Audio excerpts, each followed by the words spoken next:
और चलिए एक बड़ी खबर के साथ शुरुआत करते हैं। बड़ी और महत्वपूर्ण जानकारी आपको बता दें, जहां पर कोरोना के बीच डेंगू का खतरा बढ़ रहा है और हरियाणा के कई जिलों में डेंगू के जो मामले हैं वो बढ़ रहे हैं। चिंता की बात, डॉक्टर अनुपमा मित्तल से खास बातचीत की गई है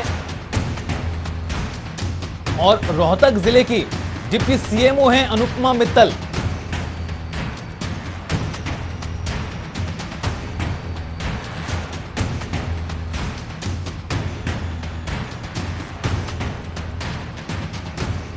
बता दें आपको ये बड़ी जानकारी, जहां पर शहर में 10 टीम डेंगू की जांच कर रही हैं और हमारे सहयोगी संजय कुमार डॉक्टर अनुपमा मित्तल से खास बातचीत करेंगे।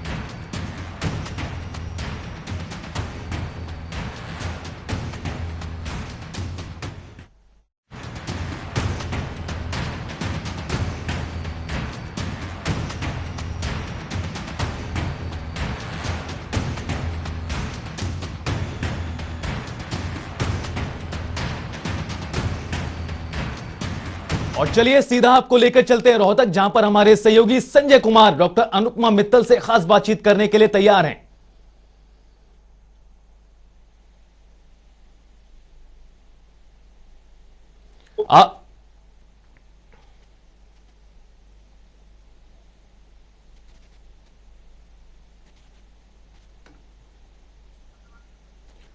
संजय, आप तक हमारी बात पहुंच पा रही है?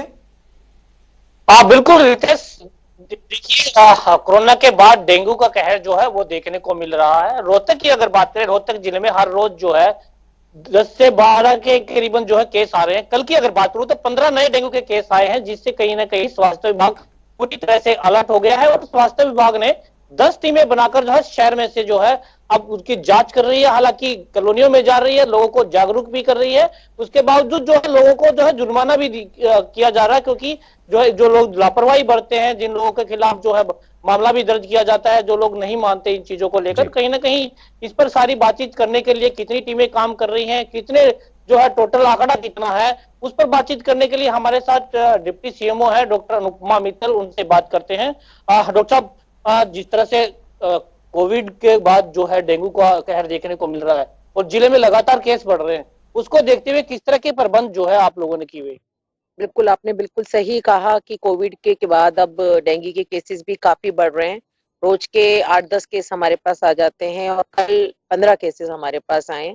तो हमारी ग्रामीण और शहरी क्षेत्र में दोनों तरह ही एरिया में एक्टिविटी चल रही है। ग्रामीण क्षेत्र में हर सब सेंटर पे हमारे पास मेल वर्कर होता है, फीमेल वर्कर होती है, आशा, आंगनवाड़ी और कुछ ट्रेनिंग के स्टूडेंट्स भी आए हुए हैं। वो सब टीम मिला के घर घर जाके लोगों को ये जागरूक करते हैं कि कहीं भी पानी का ठहराव ना होने दें। इसी तरह शहरी क्षेत्र में भी हमने 10 टीम लगा रखी है, जो घर घर जाके लोगों को बार बार ये बताते हैं, बार बार ये समझाते हैं कि कहीं भी पानी का ठहराव ना होने दें। जैसे हम पहले भी लोगों को बताते रहे हैं, मीडिया के थ्रू भी बताते रहे हैं कि डेंगू का जो मच्छर है वो हमारी ही तरह सफाई पसंद है।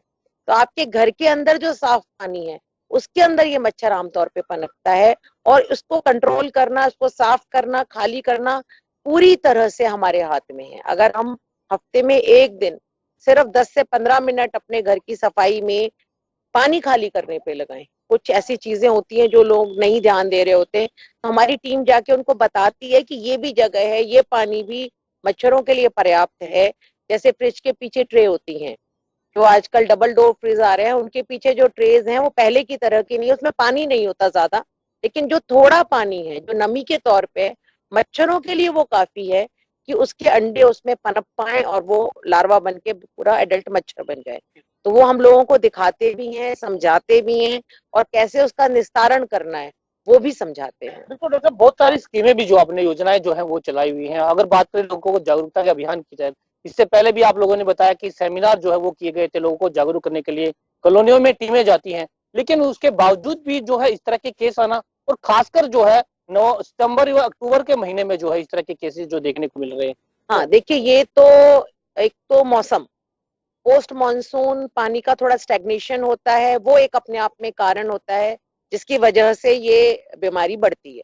दूसरा भी जब बदलता हुआ मौसम होता है, इसमें सभी तरह के वायरस, तो डेंगू भी आपको पता वायरस है वो भी एक्टिव हो जाता है, और जब वो एक्टिव होगा तो नेचुरल सी बात है कि केसेस भी ज्यादा देखने में आएंगे। हाँ जी। तो कहीं ना कहीं लगता है कि लोगों की लापरवाही के कारण इस तरह के जो है बीमारियां जो है फैलने को देख मिल रही है। हाँ जी, एक तो थोड़ी लापरवाही, थोड़ा जानकारी का अभाव। बार बार बताने के बावजूद भी लोगों को ये लग रहा होता है कि फोगिंग एक अकेला इलाज है जिससे मच्छर कम हो जाएंगे। लेकिन मैं आपके माध्यम से ये लोगों को बताना चाहूंगी कि फोगिंग सिर्फ वहां इफेक्टिव है जहां पे आपका पॉजिटिव केस डेंगू का निकला है, क्योंकि वहां हम ये मान के चलते हैं कि इन्फेक्टेड मच्छर मौजूद है जो 100 घरों तक आराम से जा सकता है, तो वहां फोगिंग काम करती है। लेकिन अगर हम बचाव के तौर पे देखें तो एंटी लार्वल एक्टिविटी, कि कहीं भी आप पानी का ठहराव ना होने दें, वो ज्यादा कामयाब है, वो ज्यादा कारगर तरीका है। और हमारी पूरी टीम इसी चीज पे लगी हुई है कि लोगों को ये अवेयर करे, लोगों को ये समझाए कि हमारी थोड़ी सी मेहनत, हमारी थोड़ी सी जागरूकता, हमारी थोड़ी सी कोशिश इस बीमारी से हमें पूरी तरह निजात दिला सकती है। डॉक्टर साहब देखिए, इतनी मेहनत करने के बावजूद भी जिले में जो है लगातार केस मिल रहे हैं। कल की बात करें 15 केस नए आए हैं, तो कहीं ना कहीं सोचने वाली बात होगी अपने आप में। ये एक बड़ी चुनौती जो है वो देखने को मिल रही है। हाँ जी, बिल्कुल आपने ठीक कहा, क्योंकि ये हम पहले से ही तैयारियां इसीलिए रखते हैं कि हमें ये अंदेशा रहता है हमेशा ही कि ये जब मौसम आएगा पोस्ट मानसून प्लस ये मौसम बदलता हुआ, उस टाइम केसेस बढ़ेंगे, तो इसलिए हम लोगों को बहुत पहले से जागरूक करने लगते हैं। लेकिन थोड़े से दुख की ही बात है कि जब तक केसेस आने नहीं लगते, लोगों का जो एक डर है, भय है, वो नहीं होता, तो वो ज्यादा हमारी बात पे ध्यान नहीं देते। उनको ये लग रहा होता है कि भाई कोविड से डरने की बात है, डेंगू से क्या डरने की बात है। लेकिन अब जब केसेस आने लगते हैं और नंबर ऑफ केसेस डेली बढ़ रहा होता है, मीडिया के माध्यम से हम लोगों को बताते हैं कि भाई इतने केस आ गए, आप भी कभी भी की चपेट में आ सकते हैं, तब लोग थोड़ा सा गंभीरता से चीज को लेते हैं और थोड़ा ध्यान देते हैं। अच्छा डॉक्टर साहब, जिस तरह से कोविड शुरू में लोगों की लापरवाही देखने को मिली, कोविड शुरू हुआ था तब धीरे धीरे फर्स्ट लहर की बात जब चल रही थी, तो कहीं ना कहीं लोग लापरवाह जो है वो दिखाई दे रहे थे। उसके बाद सरकार भी अलर्ट रही और उन्होंने जो है लॉकडाउन की स्थिति बनी। क्या ऐसी स्थिति जो है अभी भी देखने को मिल रही है? क्योंकि जिस तरह से पूरे हरियाणा में जो अगर बात करें पूरे हरियाणा की, तो ज्यादा केस जो है डेंगू के अभी दिखाई दे रहे हैं और दूसरी बीमारियों के इतने केस जो है नहीं दिखाई दे। हाँ बिल्कुल आप ठीक कह रहे हैं, इस टाइम पे सबसे ज्यादा जो कहर है वो डेंगू का ही फैला हुआ है। और ये कहीं ना कहीं एक मिलीजुली लापरवाही का ही नतीजा होता है कि लोगों को बार बार बताने के बावजूद भी। अब मैं अगर आपको कल का ही उदाहरण दूं तो 39 नोटिसेस कल भी हमारी टीम दे के आई है। ये तब है जब हम मई जून से लगातार काम कर रहे थे, जैसे ही सेकंड वेव थोड़ी सी शांत हुई थी, हमारी टीम एक्टिवली लोगों को बता रही थी, रोज रोज जाके उनको नोटिस भी दे रही होती हैं, पेपर के माध्यम से भी हम बार बार उनको बताते हैं, हम पैम्पलेट्स बांटते हैं, स्टिकर्स लगाते हैं। लेकिन उसके बावजूद भी ऐसा कभी नहीं होता कि हमारी टीम जाए और कहीं भी उसे लार्वा ना मिले।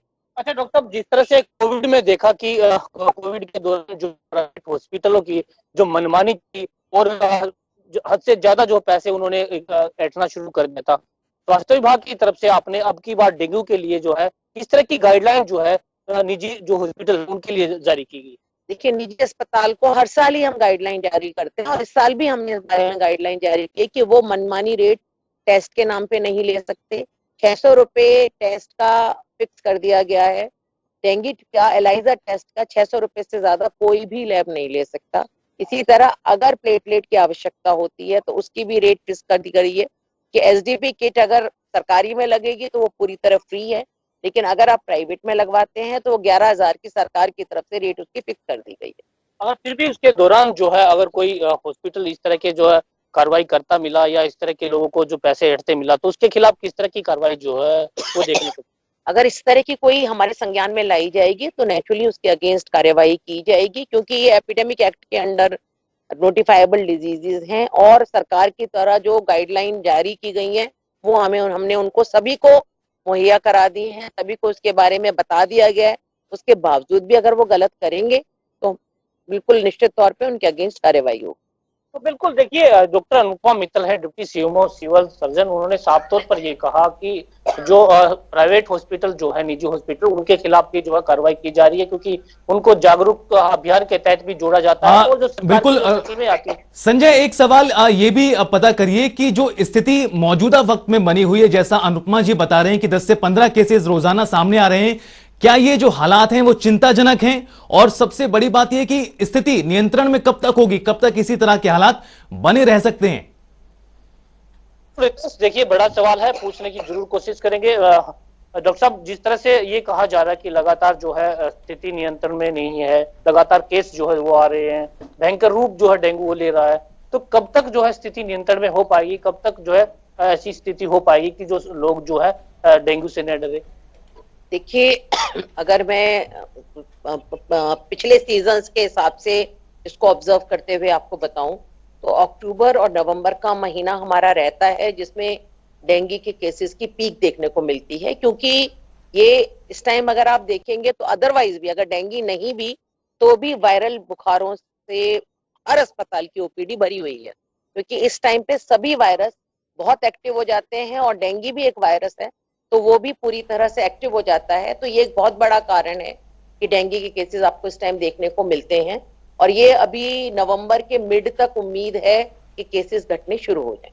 देखिए रितेश, बदलते मौसम को देखते हुए जो है डॉक्टर साहब ने बताया कि बदलता मौसम है, उसको देखते हुए इन दिनों में सितंबर और अक्टूबर के महीने में बिल्कुल संजय, जो चीजें हैं वो लगातार बदल रही हैं और सबसे बड़ी बात यह कि जल्द से जल्द इस समस्या से भी लोगों को राहत मिले। बहुत बहुत शुक्रिया संजय आपका भी, और डॉक्टर अनुपमा जी का भी बहुत बहुत शुक्रिया।